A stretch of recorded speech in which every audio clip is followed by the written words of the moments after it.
qui augmente sur les agressions physiques et verbales LGBTQI-phobes.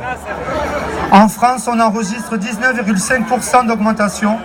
Et dans notre ville, la ville Montpellier, la deuxième ville gay de France, oui quand même,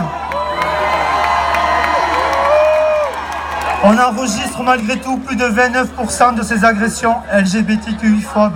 Et c'est pas normal. Ça suffit. Sur le plan international, c'est guère mieux.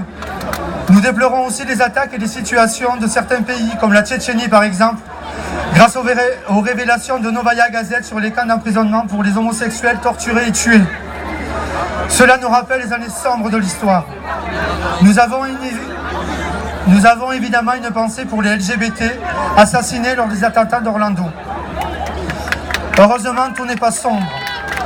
Nous félicitons l'Allemagne pour l'acceptation du mariage pour tous, voté le 30 juin. L'Allemagne, nous on a mis 1 an. On a fait sortir la manif pour tous et eux, en 38 minutes, ils ont voté le mariage pour tous. On peut en faire des choses. On peut les applaudir parce que franchement, bravo l'Allemagne.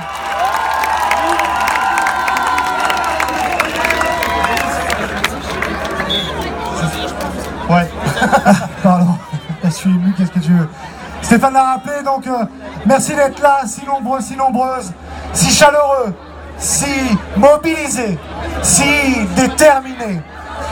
Rien ne nous arrêtera, rien ne vous arrêtera. Demain sera-t-il meilleur? Demain sera-t-il rose? Sera-t-il noir? Sera-t-il gris? Sera-t-il rainbow? L'avenir est toujours flou. Mais nous pouvons agir sur notre futur et prendre les choses en main. Oui, nous le pouvons. Nous le devons. C'est pour cela que nous marchons toutes et tous en ce jour de Pride de Montpellier. Ensemble, dénonçons les discriminations.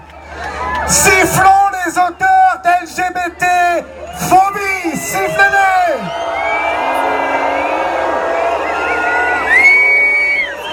Soutenons et applaudissons les victimes de ce fléau. Ensemble, exigeons la PMA, exigeons l'égalité totale, exigeons des droits pour les trans, exigeons la remobilisation en faveur de la lutte contre le sida. Macron a voulu marcher, nous attendons qu'il marche pour nous et qu'il agisse.